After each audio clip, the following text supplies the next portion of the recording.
Pues agradecemos a todos los ponentes que el día de hoy nos presentaron datos acerca de sus líneas de investigación y bueno, pues queda abierto el micrófono para todos aquellos que tengan preguntas o comentarios a nuestros ponentes.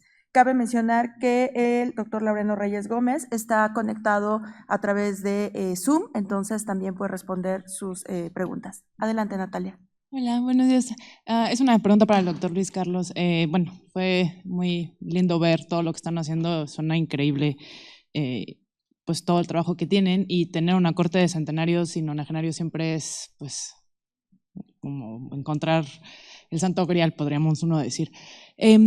Pero viendo un poco lo que presentabas, Lucho, me quedé pensando y la verdad es que es más bien una duda porque no sé si en Colombia les pasa lo que a nosotros. Nosotros tenemos una buena cantidad de personas nonagenarias que no se hospitalizan, ¿no? Que se quedan en casa y son atendidos en casa por geriatras o paliativistas, y eso va pues probablemente a impactar a los números que estamos viendo, entre comillas, si alguien lo está viendo en México, de nonagenarios y centenarios hospitalizados. Y no sé si eso esté pasando en Colombia y eso también esté afectando un poco lo que estás viendo tú en tu hospital con respecto a funcionalidad y con respecto a cómo les va, ¿no? O sea, a lo mejor ahí algo está sucediendo, pero es más una duda. Sí, en Colombia tenemos esa modalidad de poder atender a los pacientes en casa, pero la inmensa mayoría de veces el punto de acceso es una hospitalización. Entonces, dentro de los posibles egresos que tiene el paciente, uno de ellos es hospitalización en casa por tiempo corto, antibiótico, cosas muy puntuales, o manejo crónico domiciliario en el cual se conecta con un plan de atención crónica. Sin embargo, en Colombia, los programas que manejan o que tienen geriatras o personas expertas en envejecimiento específicamente en esos grupos es muy poco. Entonces, claro, lo que nosotros vemos es que muchas veces no se termina reduciendo la hospitalización. A veces que yo hago consulta me dicen, mándeme el plan domiciliario. Yo, no, espere, primero lo cuadramos, organizamos, lo dejamos ajustado, usted en consulta y en algún momento ya cuando yo esté seguro de que ya le he quitado lo que tengo que quitarle, que ya hemos hecho lo que tenemos que hacer, ahí sí lo conecto con el plan domiciliario. Porque muchas veces el paciente queda estático. Tú le dejaste 10 medicamentos, al año tiene 10 medicamentos o en los peores casos tiene 15. Entonces, claro, ahí toca manejarlo y ese sí es una falencia muy grande del sistema de salud colombiano y es la atención en domicilio de los pacientes. Gracias. Hola, hola. Igual una pregunta para el doctor Venegas.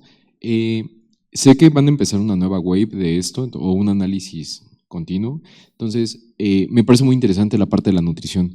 Sin embargo, creo que una de las variables que no sé si han considerado incluir en este estudio es algo muy sencillo, que es si tienen prótesis dental y si esta funciona. ¿Por qué? Porque precisamente aquí en el IMSS tenemos una corte de COSUAM y cosas que hemos encontrado es que la salud bucal y la nutrición pues se llevan bastante. Entonces no sé si hay como algún estudio o algún plan para meter esta variable tan importante que normalmente ignoramos. Sí, en el grupo de pacientes nuestros que ve el grupo de fonoaudiología, ellos sí incluyen esa variable. Digamos que no la hemos contemplado dentro de los análisis, pero en un grupo pequeño de pacientes sí está. ¿Hacia dónde queremos ir?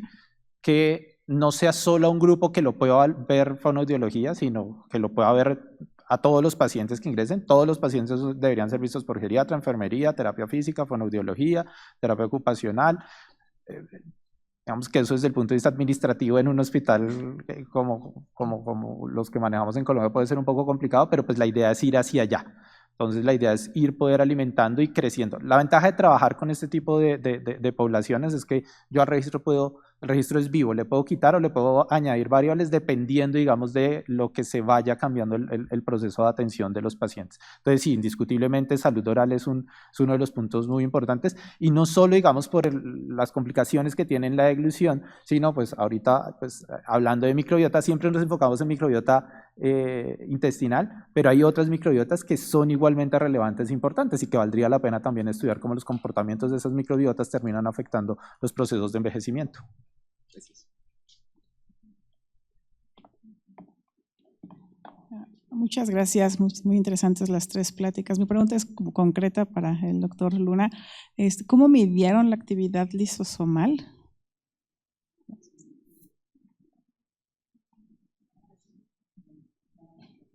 O sea, sí ve que había más lisosomas, pero ¿cómo saben que están funcionando esos lisosomas?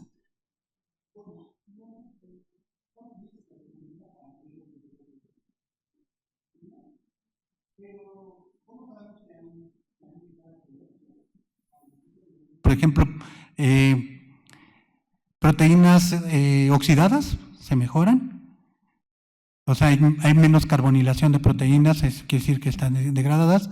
Y también implantamos una nueva metodología para determinar que hay una acumulación de proteínas, por ejemplo, lipofusina. Podemos evaluar los niveles de lipofusina y observamos que tienen menos que los demás. Gracias. Sí, ¿de qué?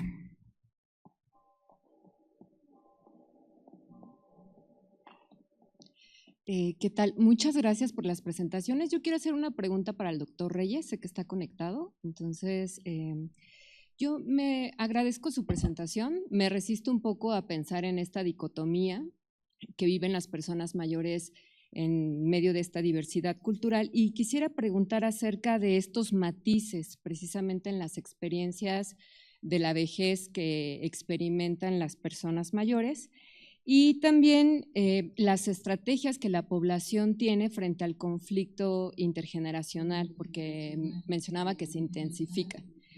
Entonces, no sé si han investigado, si ha investigado, doctor, acerca de la solidaridad intergeneracional y que eso pudiera, no lo sé, quizás ser una estrategia para mediar este conflicto que se va intensificando con con la interacción, ¿no? Muchas gracias.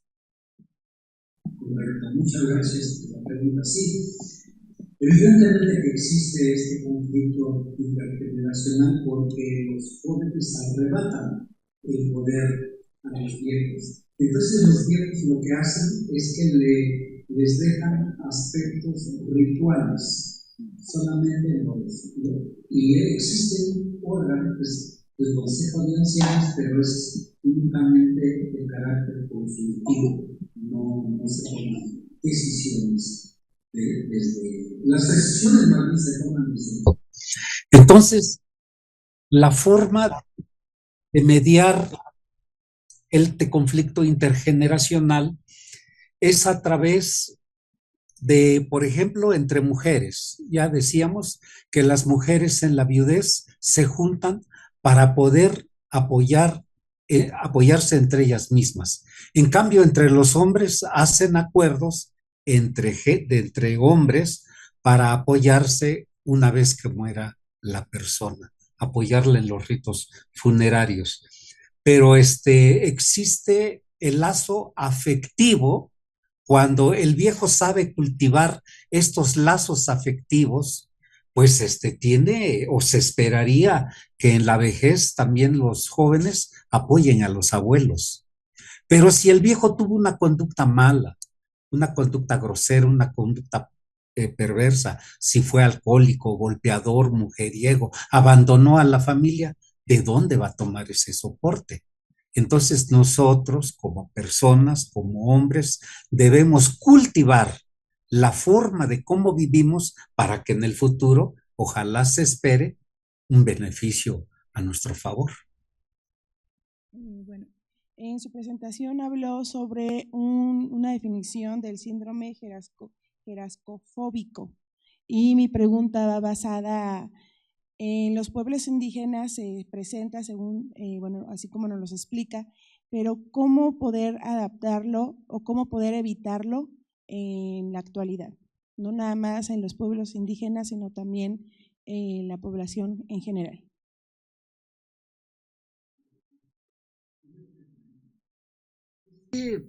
Este temor a envejecer nos da una idea de que la vejez no es del todo buena, porque hay periodos de la vida donde se gozó ampliamente de los beneficios, por ejemplo, en la salud. Y en la medida que vamos avanzando en el tiempo, vemos que ya hay deterioro, no solamente físico, sino también mental. Y ese es un gran temor. Por lo tanto, hay que aparentar no ser viejo. ¿Cómo? Como vimos que no se entra de lleno a la vejez, sino que existe un ejercicio. Voy a aprender a ser viejo entre los 60 y 75 años. Ser viejo en la comunidad indígena no se entra de lleno por un número etario, por una distinción etaria, sino que hay un preámbulo, hay un ejercicio. Voy a tratar, voy a ejercitarme, voy a aprender a ser viejo. Una vez cumplidos los 76 años, sí se declara la vejez completa, pero esta edad de entre 60 y 75 años se junta con la esperanza de vida. Si después de los 75 vives más, bueno, pues eso ya es ganancia. Y la analogía que hacían con lo del automóvil, ponente pasado, se semeja mucho a eso. Después de los 75 años, pues ya estamos consumiendo el combustible de reserva. Entonces, ese temor que existe de cómo voy a afrontar ese periodo de reserva, ese es el temor de reconocerse como viejo. Entonces, hay que presumir pues que se fue el mejor bailador, el mejor jinete, el mejor tirador, el más enamorado, el número uno en todo. Pero de repente llega ya la declinación de las funciones orgánicas y es cuando hay que aceptar la vejez. Por eso existe la idea de morir, de tener una muerte bonita, irse a la hamaca a dormir y no despertar más. Yo creo que hacer conciencia de la edad es muy importante, no solamente en la comunidad indígena, sino en la población abierta en general. Ser viejo no es malo. Muchas personas quedaron en el camino y pocos son los afortunados que tienen esa virtud de haber conquistado edades avanzadas, sobre todo edades extremas. Gracias. Por acá hay más preguntas. Adelante. ¿Qué tal? Buenos días. Mi pregunta también es para el doctor Reyes.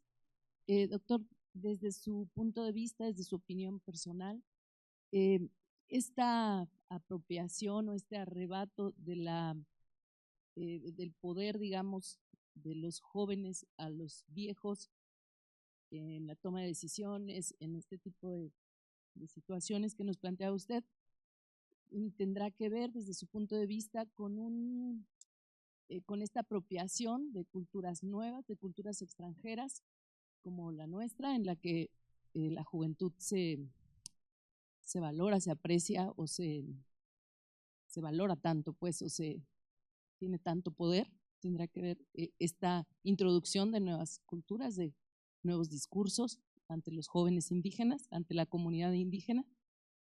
Gracias. Muchas gracias. Uno es el aspecto político.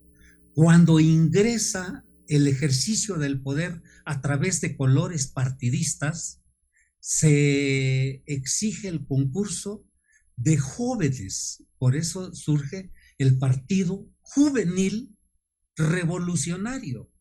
No está diciendo partido de viejos, sino de jóvenes, partido juvenil. Entonces los viejos, más bilingües, con mayor preparación académica, con mayores relaciones con el exterior, con migración internacional, dicen, oye, pues los viejos no necesariamente tienen la razón, están equivocados en muchas cosas. Necesitamos de gente que conozca las leyes que gobiernan al país, no solamente a la aldea. Entonces entra el concurso de nuevas personas con otras visiones. Si es preciso ejercer el robo, la mentira, entrar en un desorden político, pues echemos fuera a los viejos para que los jóvenes conquisten las nuevas formas de poder. Entonces vino la gerontocracia, que es el ejercicio del poder de los viejos, se cayó, se destruyó y entran en poder los viejos. No importa que hay que corromper las leyes. Eso no importa, lo que importa es conquistar el poder. Y a los viejos les damos el ejercicio simbólico, el ejercicio religioso, el ejercicio donde no pone en peligro la toma de decisiones desde el cabildo. Y el Consejo de Ancianos es únicamente un órgano de consulta, mas no de toma de decisiones. La educación escolarizada vino a dar al traste a la forma de gobierno indígena. Y ahora pues la persona que se cree con mayor preparación académica o el que puede robar más es el que ejerce el poder. Muchas gracias. ¿Alguna otra pregunta de nuestro auditorio? Bueno, por lo mientras yo sí tengo un par de preguntas. Una de ellas es para Luis Carlos Venegas. A mí me llama mucho la atención que tienen una cohorte pues muy grande de centenarios, es algo muy complicado incluso de tener. Y bueno, a mí me interesaría preguntarte si tienes muestras biológicas y si han pensado realizar algún tipo de estudio molecular, pues considerando que las ciencias ómicas actualmente pues nos podrían ayudar a entender un poquito más de este proceso de envejecimiento en esta población tan interesante. No, de momento no tenemos muestras biológicas. Esto fue un trabajo que se ha hecho desde el grupo de envejecimiento, un trabajo muy artesanal inicialmente. La idea es comenzar a incluir algunos temas, sobre todo porque en Colombia no hay muestras biológicas de población tan mayor. Entonces sería algo interesante. Obviamente pues sabemos que eso implica recursos, pero pues es una de las vías hacia donde queremos ir. También tratando de entender un poquito cómo es el envejecimiento en Colombia, más allá, digamos, de lo que estamos acostumbrados a ver. Y bueno, para el doctor Armando, a mí me gustaría que nos platicara un poco más acerca de este estudio de autofagia en nonagenarios, en adultos pues ya super agers, para que conozcamos un poquito más acerca de este cultivo. ¿Fue un cultivo primario? ¿Fueron líneas celulares? ¿Cómo se obtuvieron estas células? Ya, perdón. Sí, estos estudios, en realidad, este trabajo no lo estoy haciendo yo, estamos colaborando, apoyando al doctor Bulmador Cisneros para que pueda tener una mejor herramienta de evaluación. Pues se hacen con cultivos primarios de fibroblastos provenientes de personas sanas, se obtienen y esas líneas se vuelven comerciales, tú las puedes ir adquiriendo y a partir de eso poder trabajar. Todo fue sorprendente porque, bueno, pues todo el mundo, en primer lugar, este trabajo se iba a hacer iban a medir 30 contra 96, pero pues, salieron igual en todo, ¿no? O sea, no solo en las únicas cosas, en todo salían iguales, en número de autofagosomas, lisosomas, todos salían muy parecidos, entonces se tuvo que obligar a que hicieran los grupos anteriores para saber cómo iba haciendo la variabilidad, ¿no? Y pues tiene un sesgo, ¿no? Porque finalmente tú no sabes a ciencia cierta cuál era el estado de salud, ni del de 38, ni del de 40, del 70. Entonces, todo eso tiene una complejidad muy grande que, bueno. ¿Y se pretende buscar más biomarcadores además de medir autofagia? Sí, o sea, el proceso, o sea, lo que habría que, a partir de esto van a salir nuevas preguntas, saber cómo es, si tú estresas al sistema, cómo responde, qué capacidades tiene. Se han evaluado los niveles de senescencia y pues claro, tienen mucho más, pero esto, tratando de ver a la senescencia no solo como un factor así dañino, más bien es un mecanismo regulador que responde al estrés de cada individuo y se modifica con el tiempo. No es lo mismo un estrés, una senescencia por acortamiento de telómeros que por senescencia replicativa. Digo, inducida por estrés, por autofagia, por lo que quieras. Muy bien, muchísimas gracias. ¿De qué? ¿Alguna otra pregunta aquí en nuestro auditorio? Por aquí hay una. Adelante. Justo, doctor, yo tenía una duda sobre los grupos que están comparando en el estudio de autofagia y los lisosomas. Quería saber si se está comparando a los nonagenarios con personas mayores o con jóvenes. ¿Cómo está haciendo el estudio? No, todos son líneas celulares. No, todavía no se llega a personas, son solo la comparación de las líneas de los cultivos primarios provenientes de los diferentes, de individuos con diferentes edades. Nada más. Y solo es una línea, no hay variabilidad, o sea, no estamos usando diferentes líneas provenientes de diferentes individuos, que eso hace que sea más sesgado el estudio. Muy bien, muchas gracias. Y bueno, finalmente para el doctor Laureano Reyes, yo sí tengo una pregunta. pues veíamos en la presentación del doctor Luis Miguel que el exposoma es muy importante para el envejecimiento, es muy importante para todos nosotros cómo vamos a estar condicionando nuestra salud en esta etapa tan importante. Entonces, a mí me gustaría que nos comentara un poco acerca de cómo son los estilos de vida de estas comunidades indígenas, la alimentación que ellos tienen, pues supongo que debe ser un poco más casera, menos pues expuesta al uso de pesticidas, debe ser más tradicional. No sé si nos pueda platicar un poco de ello, y también me gustaría conocer su opinión acerca de si considera que todos estos estilos de vida que son pues más rurales pero más saludables hasta cierto punto podrían estar pues contribuyendo a que tengan un buen envejecimiento.